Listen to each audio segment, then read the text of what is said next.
نحمده ونصلي ونسلم على رسوله الكريم أما بعد فأعوذ بالله من الشيطان الرجيم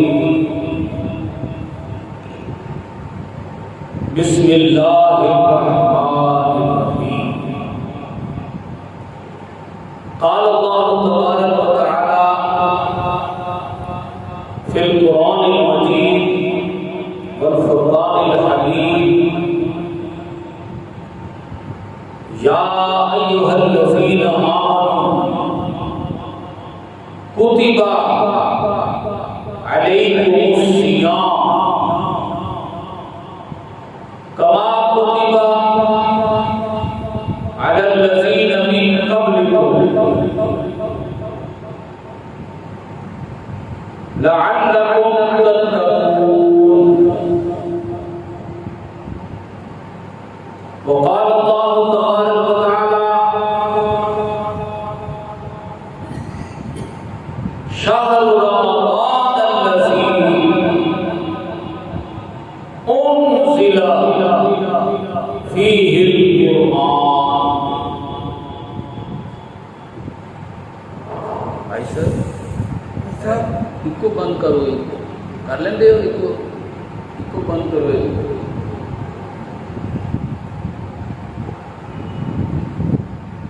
وقال الله تبارك وتعالى إن هذا القرآن يهدي للتي هي أقوم.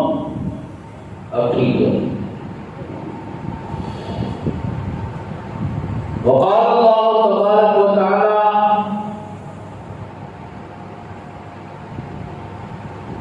الحمد لله رب العالمين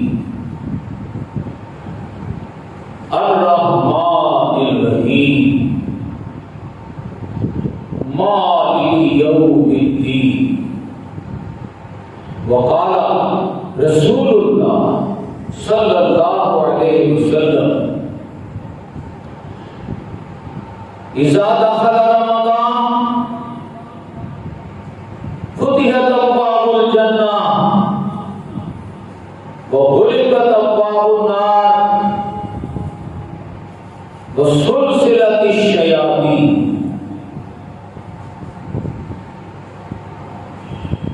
وقال رسول الله صلى الله عليه وسلم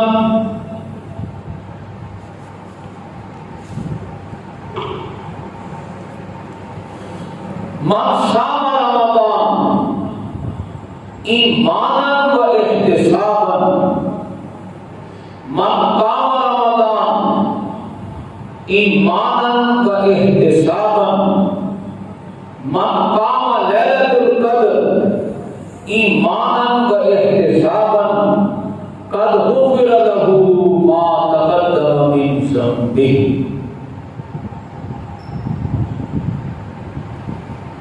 صدق الله العظيم وصدق رسوله النبي الكريم الأمين. رب اشرح لي صدري ويسر لي أمري واحلل عقدة من لساني يفقهوا قولي. انتہائی قابل احترام محترم معزز سامعین و حاضرین، آج رمضان المبارک کا جمعۃ المبارک ہے. اللہ تعالیٰ کا بے پایاں احسان ہے کہ اس نے ہمیں اپنی زندگی میں رمضان کا یہ جمعۃ المبارک اور رمضان المبارک کی گھڑیاں عطا فرمائیں.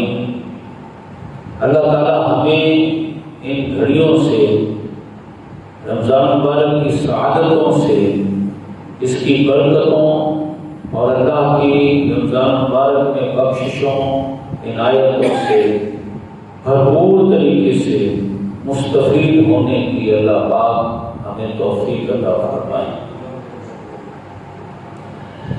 میں نے جو آیات مبارکہ اور احادیث مبارکہ تلاوت کی ہیں، وہ رمضان، قرآن اور روزوں کے بارے میں ہے۔ آئیے ہم ایک ایک کر کے ان آیات مبارکہ اور احادیث مبارکہ کا ترجمہ کرتے ہوئے ان کو سمجھنے کی کوشش کرتے ہیں۔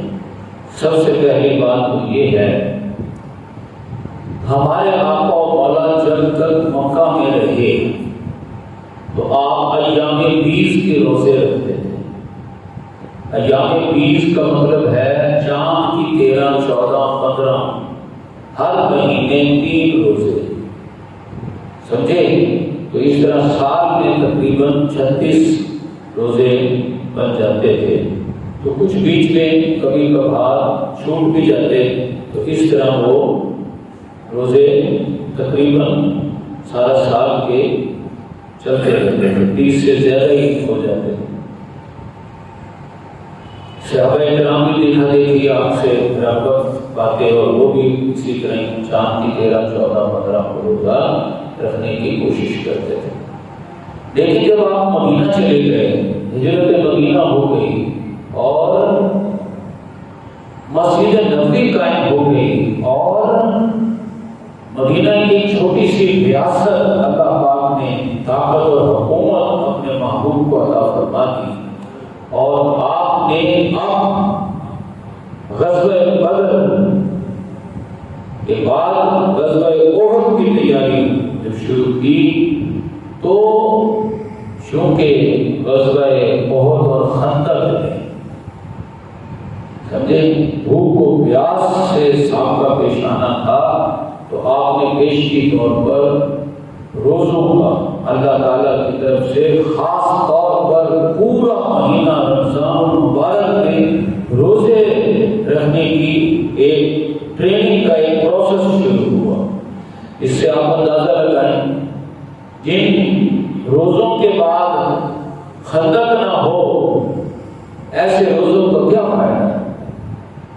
دیکھیں نا، جب تک خندق سر پر نہیں آئی، غزوہ خندق کہ جس میں بہت سے نوجوان صحابہ کرام آئے اور انہوں نے استفسار کیا کہ یا رسول اللہ اب تو حد ہو گئی، آپ نے فرمایا کہ کیا ہوا؟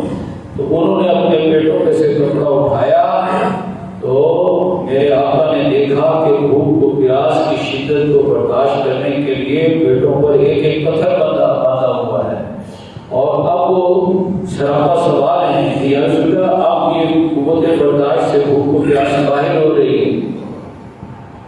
آپ نے ان کو اور ہمت اور حوصلہ دلانے کے لیے اپنے پیٹ پہ سے کپڑا اٹھایا، تو صحابہ کرام دیکھ کر یہ دنگ رہ گئے کہ پھول کی پتیوں سے بھی زیادہ نرم و نازک جس میں ادھر پر ایک کی بجائے 2 پتھر بندے ہوئے تھے۔ اور حدیث پاک میں آتا ہے کہ غزوہ خندق کھودنے میں آپ سب سے پیش تھے، اور اپنے پشت مبارک پر مٹی اٹھا کر باہر ڈھونے میں سب سے آگے رہے۔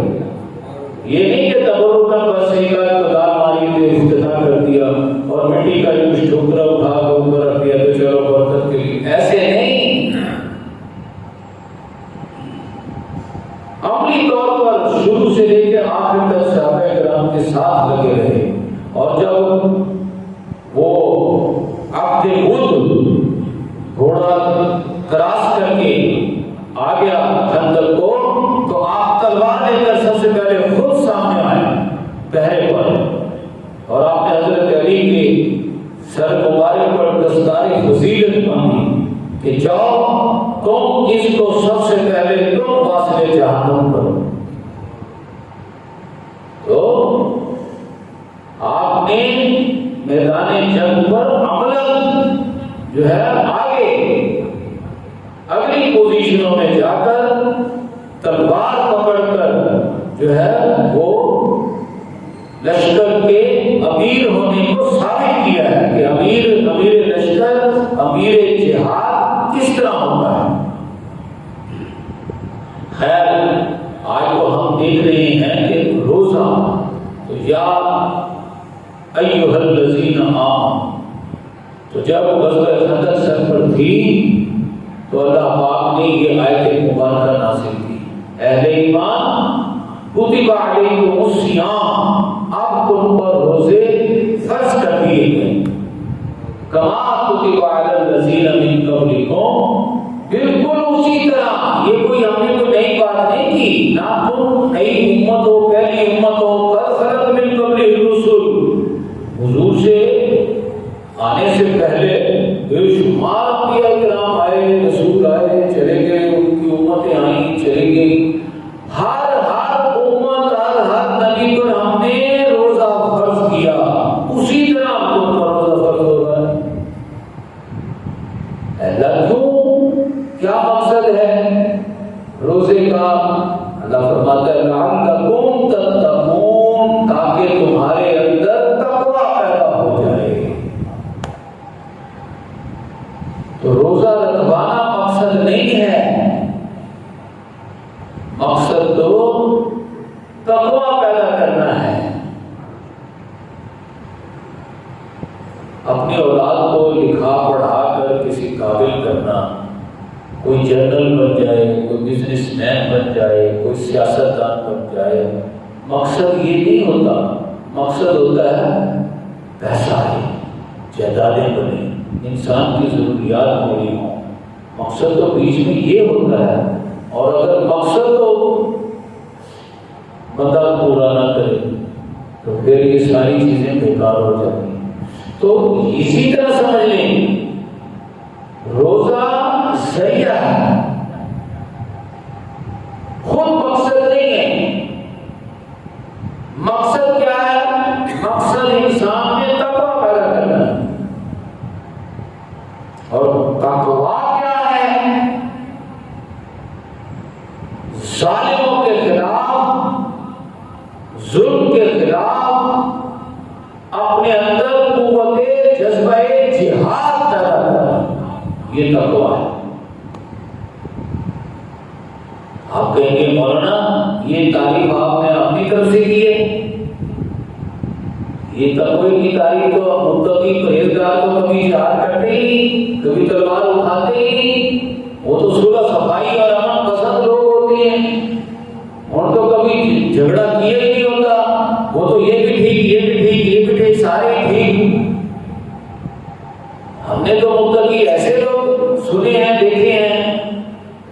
یہ تقویٰ کہ بھی معاشرے میں سے ظلم کے خلاف، ظالموں کے خلاف قوت جذبہ جہاد، اور اس میں اپنی جان دینا، اور پھر ظالموں کو کفر کردار پر لٹکانا، اس پروسیس کا نام تقویٰ ہے۔ یہ آپ کہاں سے بیان کر رہے ہیں؟ یہ آپ نے تقوی کی تعریف کہاں سے لے لی؟ تو چونکہ روزے تو ہم رکھ ہی رہے ہیں، اور روزہ کیا ہے؟ 5 چیزوں کا نام ہوتا ہے۔ ایسا روزہ 5 چیزوں کا نام ہے، یہ میں نے نہیں تعریف کی، یہ صدیوں سے امام اعظم امام ابو حنیفہ، آپ حنفی ہیں تو امام ابو حنیفہ نے یہ تعریف بیان کی ہے۔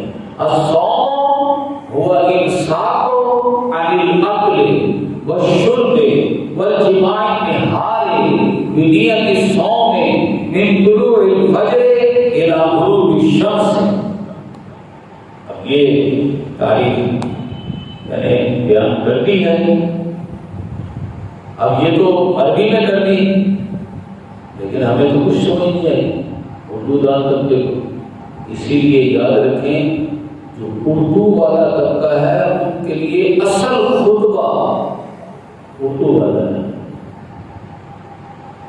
جو عربی لوگ ہیں وہ عربی سمجھتے ہیں، ان کے لیے اصل خطبہ عربی ہے، سمجھے؟ جب چیز سمجھ ہی نہیں آئی، روزہ سمجھ ہی نہیں آیا تو پھر رکھیں گے کیسے؟ تو ہم اردو کے اردو پنجابی بولنے والے ہیں، ہمارے لیے ضروری ہے کہ یہ عربی تو پڑھ لیا آپ نے، لیکن اب اس کو ہماری زبان میں سمجھایا جائے تو سمجھ تو ہمیں اردو والے خطبے سے آئی، تو ہمارے لیے زیادہ اہمیت اردو والے خطبے کی ہے، وہ اعزازی خطبہ عربی کا ہوتا ہے۔ لہذا ہماری اس مسجد میں جو باہر دربان بیٹھا ہے نا فرشتہ جو حاضری لگا رہا ہے، وہ اردو کے خطبے پر یہ کوئی مولوی آپ کو نہیں بتائے گا، کیونکہ اس نے جو خطبہ دینا وہ خود نہیں سمجھتا، جو عربی کا خطبہ۔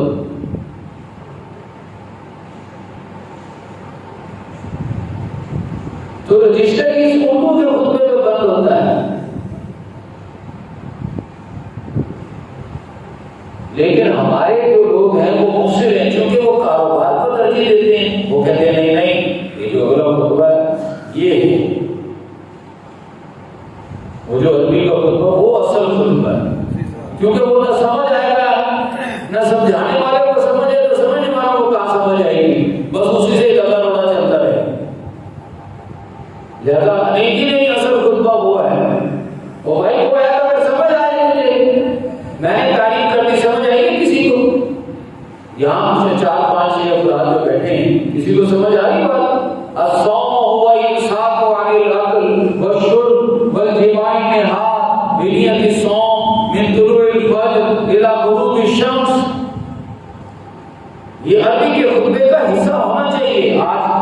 آج خطبہ جمعہ جو رمضان شریف کا ہے، لیکن یہ تو میری جگہ کوئی مولوی خطبہ دے گا خود اسے نہیں سمجھ آتی، تو اسی وجہ سے تو یہ ذلت آ رہی ہے ہم پر۔ خیر، روزہ 5 چیزوں کا نام ہے، وہ الصوم روزہ، امساک عن الاکل ہر قسم کی کھانے کی چیزوں سے بچنا، یہ نہیں کہ روٹی تو میں کھا نہیں رہا، سیب کھا رہا ہوں، کیلا کھا رہا ہوں، کیوں بھائی؟ اور نہیں کہ روٹی کھانا، ایسے ہیں، ایسے مذاہب موجود ہیں جو روزے میں روٹی نہیں کھاتے، یا چاول جہاں زیادہ کھائے جاتے ہیں وہ کہتے ہیں چاول نہیں کھا سکتے، پھل وغیرہ کھا سکتے ہیں، اسی لیے پانی نہیں پینا، دودھ وغیرہ پی سکتے ہیں جوس کو۔ تو ایسے بھی ہیں مذاہب جن میں، ہمارے یہاں دین اسلام میں جو ہے انل عقل ہر قسم کی کھانے کی چیزوں سے بچنا ہے، والشرب اور ہر قسم کی پینے کی چیزوں سے بچنا۔ انصاف کہتے ہیں اپنے آپ کو پکڑ کے رکھنا ہے، بچا کے رکھنا ہے۔ ایک تیسری چیز بھی ہے جس سے اپنے آپ کو بچانا ہے، والجماع النہار، دن کے وقت ازدواجی تعلق سے بھی بچنا ہے۔ شادی شدہ مرد عورت جو ہیں وہ ایک تیسری چیز سے بھی بچتے ہیں۔ اچھا، 3 چیزیں ہوگی، کھانے سے، پینے سے، ازدواجی تعلق سے بچنا۔ ابھی 2 چیزیں اور ہیں، وہ کیا؟ من طلوع الفجر الى غروب الشمس، طلوع فجر سحری سے لے کر غروب آفتاب یعنی اذان مغرب کا جو ٹائم عموماً ہوتا ہے، تو اس درمیان میں 3 چیزوں سے بچنا ہے۔ 4 چیزیں ہوگی، 5ویں چیز ہے بنیت الصوم، روزے کی نیت کے ساتھ۔ روزے کی نیت ہی نہیں کی، سارا دن بھوکے پیاسے رہے، روزہ نہیں ہوگا۔ نیت، اسی لیے ہمارے یہاں نیت ان الفاظ سے کی جاتی ہے، وہ بھی صوم غدیر نہ رہے، پیدا میں کل کے روزے کی نیت کروں، یعنی آج کے روزے کی تو میں نے کر ہی لی ہے، کل کے بھی روزے کی پیشی وہ نیت کرتا ہے۔ من شہر رمضان، رمضان کے مہینے، تو شہر رمضان تک کے پورے مہینے میں روزے رکھنے کی وہ نیت کرتا رہتا ہے۔ تو یہ 5 چیزوں کا نام تو روزہ ہو گیا، لیکن اللہ پاک فرماتا ہے لعلکم تتقون، روزہ ہم نے اس لیے نہیں فرض کیا کہ روزہ رکھ کر بس معاملہ پورا ہو گیا، تم بھوکے پیاسے رہے بس روزہ رکھ لیا، ازدواجی تعلق سے بچتے رہے بس روزہ ہو، نہیں، لعلکم تتقون، روزہ سب سے بڑا ذریعہ ہے تقوی پیدا کرنے کا، اپنے اندر تقوی پیدا کرو۔